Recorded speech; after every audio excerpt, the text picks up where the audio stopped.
Hi, everyone. I'm Omar Villafranca. Thanks for joining us. President Trump's Senate impeachment trial will pick up steam next week, and he has until 6 p.m. tonight to respond to a summons to appear during it. Now, the president's legal team and House impeachment managers have a very busy weekend as they prepare for the upcoming trial. But President Trump is spending most of it at Mar-a-Lago, his resort in Florida. Nicole Killian has the latest. As President Trump arrived at West Palm Beach on his way to attend a high-dollar fundraiser at his Mar-a-Lago resort Friday night, the White House released a list of who will represent him at his upcoming Senate trial. Leading the team, White House counsel Pat Cipollone and Mr. Trump's private attorney, Jay Sekulow. We're ready to get this behind us. The roster includes half a dozen attorneys, including constitutional law professor Alan Dershowitz. I've been asked to prepare and deliver the case, the constitutional case against impeachment that benefits the president. And former special prosecutor Ken Starr, best known for the investigation that led to President Bill Clinton's impeachment. The former intern at the center of the case, Monica Lewinsky, tweeted, "Are you blank kidding me?" I really think that Ken Starr is a disaster. While the president had a different opinion of Starr back then, some White House aides are expressing concern now. Both Starr and Dershowitz once represented convicted pedophile Jeffrey Epstein. Dershowitz was also on O.J. Simpson's defense team and was accused of sexual assault, which he denies. But a White House advisor tells CBS News the president believes the pair will make for great TV ratings. A lot of presidents, some good, some not so good. But you got a good one now, even though they're trying to impeach the son of a bitch. The president lashed out at Democrats who released new evidence from former Giuliani associate Lev Parnas, including photos of Parnas and Trump and messages with congressional aides. The president was self-impeaching almost every single day. House Speaker Nancy Pelosi says the president's actions will be a stain on his record. No matter what the Senate does, Right. It can never be erased. So I want him to know that he is impeached forever. I want to bring in Nicole Killian and Siobhan Hughes. Nicole is the CBS News correspondent. She's actually traveling with the president in West Palm Beach, Florida. And Siobhan is a Capitol Hill reporter for the Wall Street Journal, and she's in our Washington bureau. Nicole, let me start with you. White House has a 6 p.m. deadline today to respond to that summons on impeachment from the Senate. What can we expect from them in the form of a response? Well, Omar, this will basically be an answer to the articles of impeachment. In essence, formal pleading to those two articles, which are abuse of power and obstruction of Congress. So in essence, this will be a response to the Senate summons in this upcoming impeachment trial. But keep in mind, this isn't the only deadline that the White House faces. The president's legal team will also be facing a Monday deadline to submit a legal brief outlining the president's defense. Meanwhile, over on Capitol Hill, you have House impeachment managers that will also be working on their own trial brief, which is due at 5 p.m. today.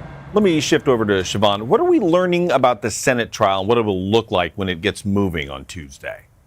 The design of that trial is very much in process right now. We're going to see a formal organizing resolution laying out the procedures, and then that can be amended when we get in on Tuesday. Right now, we know there are discussions about having 24 hours of opening arguments for each side, but also a discussion about limiting those 24 hours so that they are spread out over no more than 2 days, meaning this could be a very condensed trial at the beginning.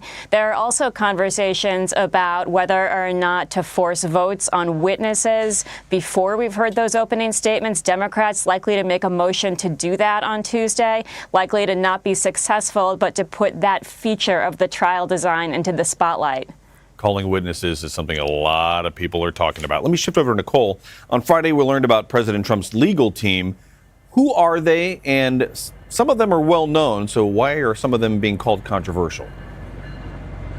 Yeah, that's right, Omar. Well, Friday, the White House released a roster of the president's legal team. So it will be led by White House counsel Pat Cipollone and his personal attorney, Jay Sekulow. But as you mentioned, there are some very familiar names on that list, including former independent counsel Ken Starr, as well as Alan Dershowitz, who, of course, is a Harvard lawyer and also a constitutional expert. And certainly, while they bring a lot of star power to the president's team, there are some controversial aspects to their background, some baggage they bring, if you will. Of course, everybody remembers Ken Starr, who led the investigation of President Clinton's alleged affair with Monica Lewinsky, and that ultimately, of course, led to President Clinton's impeachment. And then you also have, again, Alan Dershowitz.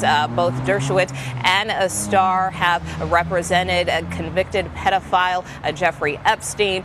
So, from that standpoint, certainly there are some concerns. But at the same time, the president does believe, according to some White House advisors, that in terms of performance, certainly they could draw some great TV ratings. And Siobhan, the Lev Parnas, of course, saga continues. The White House released some more documents over the weekend. Did we learn any new information there? Nicole had mentioned the correspondence with an aide on Capitol Hill. That was correspondence between Lev Parnas and an aide to Devin Nunes. We also saw a picture featuring Indiana Senator Mike Braun and Lev Parnas. And what this does is it showcases the degree to which potentially the Republicans in Congress were being asked to be part of this pressure campaign against Ukraine. And so it's going to put potentially a lot of Republicans in a very uncomfortable spot as they contemplate the degree to which some of this was being aimed at their own ranks. Nicole, the president is at Mar-a-Lago, and he's obviously the center of this trial. What are you hearing, any word from the White House about how the president is feeling about next week? Well, Omar, we know that the president is at his golf club this morning. Also, he had a fundraiser at his Mar-a-Lago resort last night. But I think if his appearance at the White House yesterday is any indication, it seems he's taking this tongue-in-cheek. He hosted the LSU football team, and you heard in our piece there where he said, now they're trying to impeach and I won't repeat the term, but certainly he used some colorful language there. Also looking at his Twitter feed as well, he seems more focused on his accomplishments and upbeat about the economy and record stocks. And, that's kind of what he's been tweeting about this morning. So certainly trying to take attention away from this impending trial. That's certainly a message we're also seeing from his legal team, that they just want to put this behind them. And Siobhan, Senate Majority Leader Mitch McConnell has previously said that Republicans will be in close coordination with the White House throughout this trial. That raised a few eyebrows with the Democrats.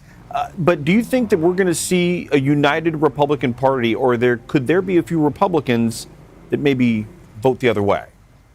There could be some cracks in the Republican Party. In fact, there are likely to be some cracks. Mitt Romney has already said he would like to hear from witnesses, and so he will vote for that.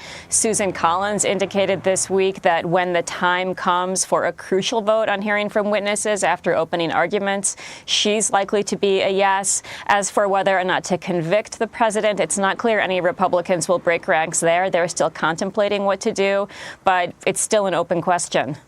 Well, Nicole, Siobhan, I hope both of y'all get some rest this weekend, because next week is going to be wild.